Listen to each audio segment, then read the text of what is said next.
जिन्होंने कुरान को लिया पर आल को छोड़ा वो भी गुमराही में है, और जो अहल बैत को ले और कुरान को छोड़े वो भी गुमराही में है। फरमाया दोनों चीजें जिसकी जिंदगी में हो, घर में अलम भी लगा है तो कुरान भी हो, डेली अलम को बोसा देते हो, एक बोसा कुरान को भी दिया करो। 1 घंटा मजलिस हुसैन में आते हो तो आधा घंटा जाके कुरान की तिलावत भी किया करो। जिंदगी में एतदाल होना चाहिए। हो नहीं सकता कि कलाम मासूम में अगर शुबहात पैदा हो जाएं, उनको किसके साथ मिलाया करो? कुरान के साथ मिलाया करो। कई ऐसी बातें माशरे में आ जाती हैं, इंसान परेशान हो जाता है। लेकिन अगर डेली कुरान पढ़े, कुरान वो चीज है जो इंसान की जिंदगी को नूरानी बना देती है। तभी मासूम फरमाते हैं 2 सूरतें अगर इंसान रूटीन से पढ़े, फरमाया 1 सूरह यासीन अगर डेली पढ़े तो जब बदन से रूह निकलेगी तो अल्लाह मलाइका को कहेगा बड़े सुकून से इसकी रूह को निकालो, क्योंकि ये कल्ब कुरान यासीन को पढ़ा करता था। दूसरा फरमाया अगर सूरह साफात पढ़े तो जो वक्त सकरात इंसान को वसवसे आते हैं वो वसवसे कभी इसके ऊपर नहीं आएंगे। अब कारी कुरान हो तो सुकून से जाएगा, और जाकिर हुसैन हो तो जब रूह निकलेगी तो अली के चेहरे की ज़ियारत करके जाएगा। जिंदगी अगर बेहतर बनानी है मेरे अजीज, मजालिस का मकसद भी यही है कि आपके वजूद में उन्स पैदा किया जाए, मोहब्बत पैदा की जाए। दिल के प्यालों में जो अगयार की मोहब्बतें आई हैं उनको जिक्र अहले बैत से धो के निकालना है, और दिल के प्याले में हक की मोहब्बत को डालना है। अगर हक की मोहब्बत आ गई तो नस्ल अहले बैत के पीछे चलना शुरू हो जाएंगे। सल्लल्लाहु अलैहि मोहम्मद वाला।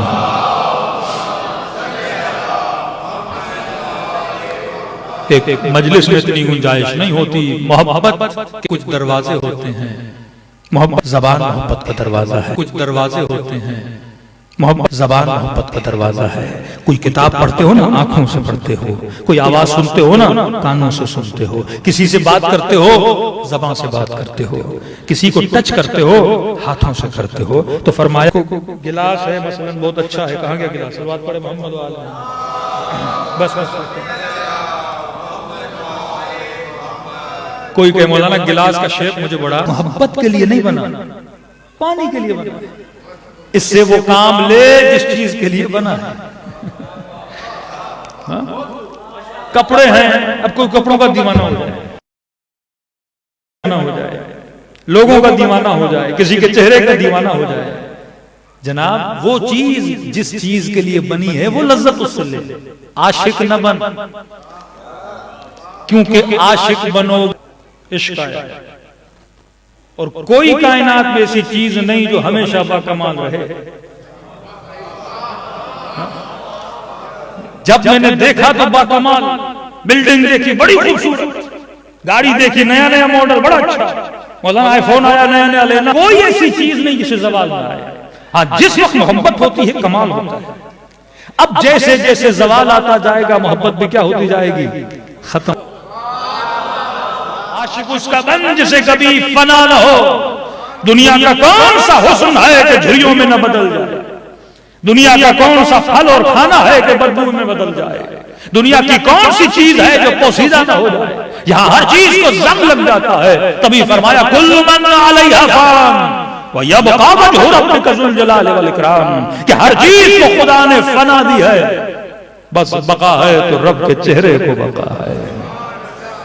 अब अगर अक्लमंद होगा तो आशिक बकेगा, पर आशिक होगा तो हबीब इब्न मलाहिर बन जाएगा। देखो आज भी दुनिया हबीब का जिक्र करती है। हबीब तो चला गया ना, हबीब के जिस्म को भी फना आ गई। बड़े से बड़ा वली हो, नबी हो, हर किसी को मौत आनी है। कुल्लु नफ्सिन ज़ाइक़तुल मौत, सबके जिस्म दुनिया में मर जाते हैं, हाँ रूह बाकी रह जाता है। आज हबीब को क्यों याद करते हो? क्योंकि हबीब ने बका का इश्क रखा, खुदा ने उसके जिक्र को बका दी। आले रसूल ने अपना सब कुछ खुदा के लिए लुटा दिया। पूरा कुंबा हुसैन ने कुर्बान किया रब की मोहब्बत में। मत आले मोहम्मद होता है।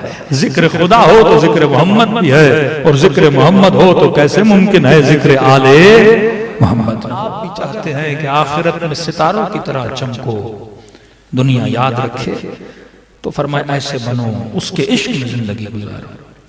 तो वजूद भी बाकी रहेगा, तेरा नाम भी बाकी रहेगा। आज कितनी मजलिसें आप अपने शोहदा को याद करते हो। शायर बड़े गुजरे, सिफ्ते जाफर जैसे नहीं। आज कितनी मजलिसें वैसे क़िबला सिफ्ते जाफर के लिए पढ़े, कितने शायर गुजरे, शिया शायर गुजरे, दूसरे गुजरे, कोई याद करता है? जिसका वजूद इश्क खुदा से भर गया, खुदा उसके जिक्र को बाकी रखता है, जिस तरह अपने जिक्र को बाकी रख रहा है शहीद हुसैनी, इमाम खुमैनी, जिन्होंने जिंदगियां खुदा कर सकते हैं। अगर हुसैन को किसी अब्बास की जरूरत है तो क्या इमाम ज़माना को जरूरत नहीं है? अगर इमाम हुसैन को हबीब की जरूरत है तो क्या आज हुज्जत खुदा को किसी हबीब इब्न मज़ाहिर की जरूरत नहीं? अगर सैयदा ज़हरा को किसी फिज़ा की जरूरत है तो आज क्या इमामों को फिजाओं की जरूरत नहीं है? यहाँ सिखाया जाता है कि ऐसे बनो ताकि मासूम को राजी किया जाए। मासूम उलमा अखलाक फरमाते हैं कि शियों को खुदा ने एक चीज दी, वो है गमे हुसैन का आंसू। ये किसी कौम के पास नहीं है, ये किसी मजहब और मकतब के पास नहीं है। दुनिया का एक मकतब दिखाई शियों की तरह रोता, हंसाते लोग हैं, रुलाता कोई नहीं है। हंसाना आसान है, रोना मुश्किल होता है। वो भी मर्द रोए, धाड़े मार मार के रोए, जो न बीवी के सामने रोया, न बच्चों के सामने रोया, मुसीबत के पहाड़ टूट गए, दोस्तों के सामने न रोए, लेकिन नाम हुसैन सुने ऐसे रोए जैसे 4 साल का बच्चा रोता है। हाँ, ये आंसू नहीं, ये मोहब्बत है जो झलकती है। महबूब की तकलीफ को सुन के आंखें भर आती हैं। तो कहा कि ये जो नेमत खुदा ने शियों को दी, गम हुसैन का आंसू, ये करता क्या है? कि ये दिलों को साफ करता है, ये गुनाहों को मिटा देता है, ये नापाकियों को खत्म कर देता है, ये निजासतों को साफ कर देता है, ये कल्ब को ताहिर करके इंसान को जन्नत की जाने के लिए आमादा करता है। एक गम हुसैन का आंसू का पूरी जहन्नम पे भारी है। अगर मारिफत के साथ इंसान की आंख से गिरे तो का फिर तौबा का आंसू, वो भी तो गुनाह मिटाता है। दोनों में फर्क क्या है? का एक फर्क है, उलमा अखलाक फरमाते हैं, कहते को जब कपड़े नजस हो जाएं तो आप इनको धोते हो, धोने के बाद क्या हो जाते हैं? पाक हो जाते हैं। ये काम है तौबा के आंसू का। ये तो दुआ कुबैल में जाओगे, गुनाह माफ करवा दोगे, नमाज के बाद अस्तगफिरुल्लाह रब्बी व अतूबु इलैह पढ़ोगे, गुनाह माफ करवा दोगे। फिर गम हुसैन का आंसू का कभी कभी इंसान के कपड़े पाक तो हो जाते हैं पर दाग नहीं मिटते। चाय गिर गई, कोई रंग गिर गया, आपने मशीन में कपड़े धो लिए, साफ हो गए, लेकिन देखा आप दाग बाकी है, कभी दाग नहीं जा रहे। कोई ऐसा केमिकल हो जो दागों को मिटाता है? कहां? तौबा का आंसू गुनाहों को मिटाता है, जैसे पानी निजासतों को मिटा देता है। और कमाल आंसू में गमे हुसैन यह है, ये वजूद पे पड़े हुए दागों को भी मिटा देता है। गमे हुसैन का आंसू हुर बनाता है। गमे हुसैन का आंसू रसूल तुर्क बनाता है। गमे हुसैन का आंसू रजब अली खयात बनाता है। गमे हुसैन का आंसू मरअशी नजफी बनाता है। किसी ने कहा इमाम ज़माना की ज़ियारत कैसे हो? खुद हजरत हुज्जत ने उसे हुक्म दिया कि हर नमाज के बाद चंद मिनट मेरे हुसैन पे रोया कर, हर नमाज के बाद।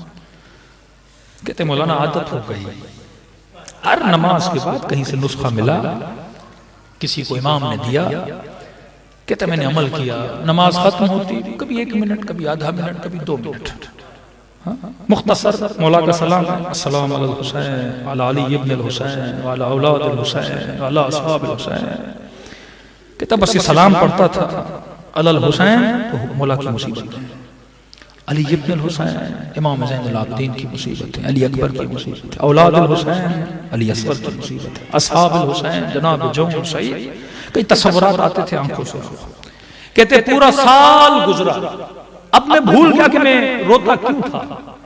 पहले एक नियत के लिए रो रहा था ना, अब आदत बन गई। नमाज खत्म हुई नहीं, तस्बीह जनाब सैयदा पढ़ी और कुछ आंसू इमाम हुसैन के लिए बहा। कहते मौलाना सुबह की नमाज थी और इसी तरह रूटीन के हिसाब से नमाज पढ़ी, तस्बीह जनाब सैयदा पढ़ी, सलाम किया मैंने अपने आका को। जब रोने लगा तो मैंने महसूस किया मेरे पीछे भी कोई और है जो रो रहा है। कहता मैंने सोचा मैं तो अकेला हूं कमरा में, कोई नहीं और कमरे में, ये कौन है जो रो रहा है? कि जब मुड़ के देखा तो ये हुज्जत खुदा इमाम ज़माना थे। फरमाया हमें गमे हुसैन बहुत पसंद है। इस जिक्र के सदक़े में खुदा ने इमाम ज़माना की मुझे क्या कराई, ज़ियारत करे, दिलों को करबला ले जाएं, ऐसे सलाम करें जैसे सैयदा ज़ैनब ने सलाम किया, ऐसे सलाम करें जैसे सैयदा सकीना ने सलाम किया। सलाम करो जैसे एक बीमार बच्ची ने